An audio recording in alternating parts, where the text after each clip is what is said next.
Hello there, everyone. Thank you for joining us. If your child has been crying and crying and crying, sometimes you just don't know what is happening, and it can be one of the most distressing things in the world. If only they came with a manual that you could decode exactly what they need. But there are a few things that you need to know about from, obviously a pediatrician perspective as well that can help you decode their cries. So I am joined today by Dr. Deb Levy, who is a holistic pediatrician and mum of two. And I am Sarah Hunstead, a mum of two, pediatric nurse and founder of Sleep PR Kids. I almost said Sleep PR I Kids know. then, Maybe you need which to, Sarah. yeah, maybe I do. Maybe I absolutely do. And we are coming to you from Gadigal and Bidjigal land today. And we would love you to tag anybody who you think needs some advice about babies and crying and sleep at the moment. So, what we're going to start off with, because this is a 3-part series, or we might make it 4. It really depends Yeah. on how long we're going to go into this, because this is a subject that is absolutely huge. But we're going to break it down into bite-sized pieces for you. So please tag anyone in the comments below who you think will benefit from this good evidence-based information. But there is a starting point, and that is, what's normal? So, Deb, can you start there, please? Absolutely. So exactly what Sarah said.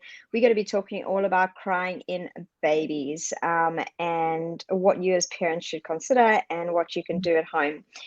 Um, so, absolutely, Sarah. I think the first thing we always have to look at, well, why do babies cry and what is normal? So Mm, a baby crying is actually their form of communication. So a certain amount of crying is entirely normal. It's them saying to you, hey mum, my nappy's wet, I'm tired, I'm hungry, I'm mhm, a little bit uncomfortable, whatever it may be. So there's certainly this permissible amount of crying. And I think the important message around that, we talk about 3 hours. And it's, in my opinion, it's a little bit arbitrary. If a baby is distressed and crying for 2.5 hours, I'm not going to go, oh, well, you hadn't gotten to that 3 hours, so it's Yeah, totally yeah, normal. But yeah. you kind of, it gives, I think, parents that expectation that, Mm, your baby, unfortunately, is going to cry. And I mhm, think what you need to do is look at those common causes for crying in those young babies, and that being, do they need a nappy change? mm, Do they just need a little bit of a cuddle? Are they tired and struggling to go to sleep? mm. Are they hungry? Those are kind of the big group of what are normal reasons for babies to cry. And Sarah, I don't know if you've ever heard, and I'm going to try and find it. It's a fascinating topic about different baby cries. I'm going off on a little bit of a tangent here, and I'm aware of that. But I always say to parents, in the initial stages when your baby is very little, it's about learning their language Mm, as well as them mm. learning your language. So Yep. when baby is little, a different cry, you'll start understanding a different cry means a different thing. Don't you That agree? it's 100% true. Yes, definitely. I remember, after having my first little one, my actually, I'm not going to say which family member it was because I don't want them to feel bad about this, but they were holding I think she must have been about 1 month at the time, and I was in another room and I heard this cry that I knew was not tired or wet nappy. It was this high-pitched cry that I Mm. knew immediately was something's happened. And what they'd accidentally done is just whacked her head into the door frame as they were walking out of a room. I Like they laugh. were, I laugh oh, because I think we've all done it. I know I've done that to one of my children. I Yeah. know. But instantly from a complete other room at the other side of the house, that cry was different, and I knew immediately that something was wrong. She was fine. I think it was my family member who Exactly. was more scarred by it. I But totally. yes, you And do, yeah. you do. And you've highlighted something so important, Sarah, and it's about noting if there's any change, a change in Mhm, behavior, a change in the sound of the cry, change in the pitch mhm, of the cry. That mhm. change in anything is always very, very important to Yes. alert you to, maybe something is going on that you need to pay a Mhm, little bit more attention to and look a little bit deeper into. So, mhm, we've touched on what's normal. We've touched on also when to suspect if something's abnormal. And the other thing I want to talk about in terms of what's normal is this purple period. When exactly, thank you, Sarah. It's actually a period as a dot, just to let you know. Okay, well, I'm glad we organised that before I made this beautiful banner, Deb. Come on.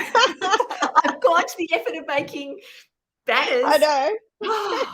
Sorry. I'm going And to there's a hide that now. reason to that. I'm not being pedantic. There's actually a reason to that. So let me explain it. So what is the purple period? So first of all, it's a US pediatrician coined phrase that I actually really, really like. For those of you listening to this, I do have quite a few posts on this on my Instagram, and I'm not sure why my handle is not up there today, but there it is. Thank you. It's at Dr. Deb Levy. If you go under my highlights where it says babies, you will come across it. Just click through a few, and then you'll see what this purple period is, just to remind you after the session, so you don't have to take notes. So what is it? Essentially, it's an alternative name for that period of colic. And the reason I don't like that term colic is that it implies that there's something physiologically wrong with your baby, but there isn't anything wrong. There's no medical underlying issue. So what the purple period is, let me go through it. It's an acronym. And for those of you who know me, know I love a good acronym. I know. And so I'll go through each of them briefly. So P means a period. So I'm going to bring it up so that I don't make any mistakes. But give me 1 second here. And so that I also use exactly the same terminology so that when you do find it, it's going to be easy for you to reference it. Okay, so what we're looking at here is the P from purple really stands for the peak of crying. And what that means is when this happens. So, typically the first few weeks, let's be honest, of a baby's life, they're usually pretty calm and sedate, and then they start waking up after a few weeks. But this is a peak of crying at around about that 2 months of age, when they seem to just be really unsettled and crying a lot more than what you're used to. The U then goes to, of the purple, goes to unexplained. So why exactly is your baby crying? You don't know. So you've checked their nappy. They've just had a feed. They've slept beautifully. You looked at them. There are no injuries to them. They haven't been bitten by something. So there's no real reason behind it. The next one, R, is about the resisting soothing, and this can be incredibly challenging for a caregiver. And this is when you're holding your baby, you're trying your absolute best, everything you're trying, and nothing is working. You've put them in the car, you've put them in a carrier, you're shushing them, you've got white noise going, whatever techniques you may be employing. And Dad actually told me the other day that every time his baby cries, he does like gym lunges. And that works. Geez, he must be fit. Well, I think that's what was his profession. I think he's in fitness, but I was very impressed by that. I never tried that. Yeah. But really what I'm saying is the R is it resists soothing. The next P is that it looks like they're in pain. So it's pain-like faces. So that means that they're grimacing, that they look unhappy, that it really looks like it's uncomfortable for them. The L is long lasting. And that means more than 3 hours. So if you recall, I spoke about, that 3-hour period, and often what happens is that it's actually at specific times of the day as well. And that's what the E is. So that long period is often in the late afternoon and evening. Okay. And then the all important period at the end, Sarah, is actually that it does end. This is a defined period that there's a full stop to it, and it usually ends at around about 5 months of age. My light keeps moving. Sorry. So that is what the purple period is of crying. And I think that as a parent, it's incredibly important to know what it is. Not because I think that you should say, oh, well, they're crying, they're 2 months old, it has to be the purple crying period, but just so that you know that there is this entity out there of this defined period in time, and when you think this too shall pass. And I think that's quite a powerful place to be as a parent, to go, okay, there's going to be an end to this, there's going to be an end to this. Which also just, and I guess I just wanted to say, this period in time is often, sadly, when babies are at risk of shaken baby syndrome. Right. which I'm not going to go into a lot of detail about. Mm. But all I do want to say is this is a tough time, and you really should be seeking support, whether it's from family members, friends, health practitioners. Reach out and get those breaks that you need. Get that input so that you are held through this period as your baby is held.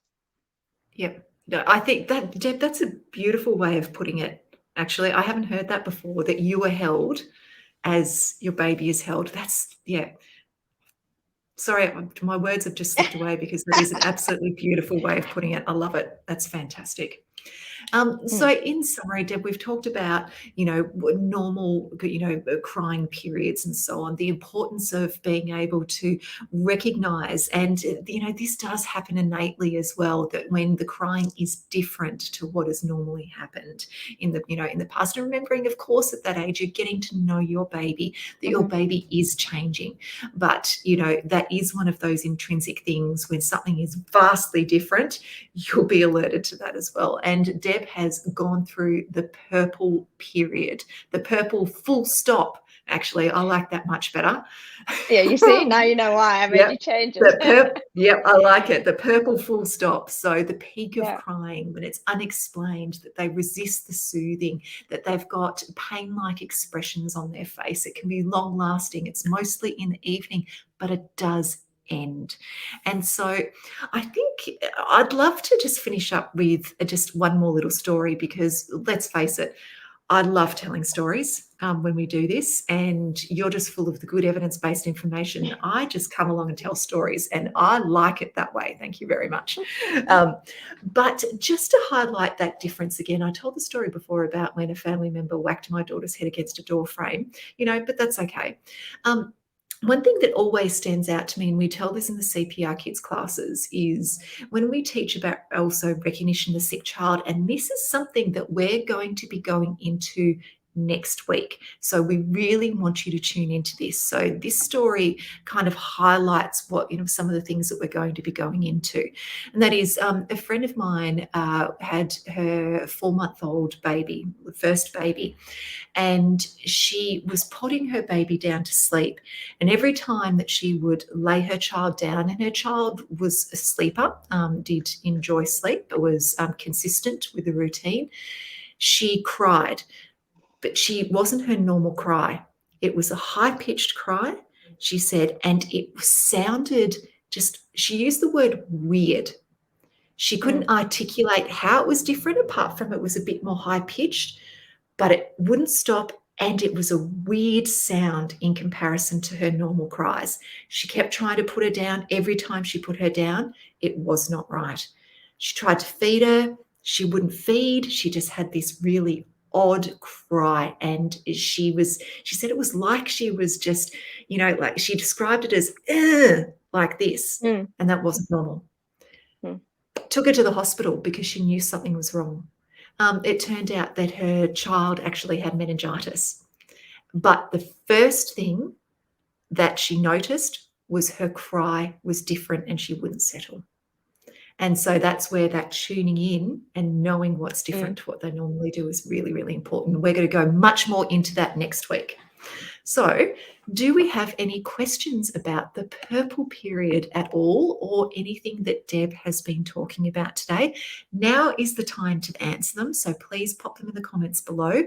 Because remember, unfortunately, if we're not live, we can't answer the questions for you. And of course, we can't actually give a specific medical advice for your child. That's another important thing.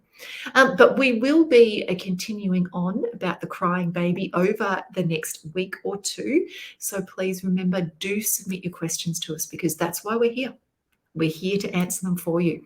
So, Deb, I think that you must have explained that incredibly well, because we don't have any questions. Remember, please jump onto Deb's Instagram to have a look at those highlights under baby. Is it newborn or baby, Deb? I think just babies, yeah. Yep, baby. Okay, on Deb's highlights. So make sure you go and have a look at that and read up all about that purple period. And remember, purple full stop. I much prefer purple full stop. And remember to take care of you as well. Okay, so thank you very much for joining us, everyone. We'll see you again next week. Thank you.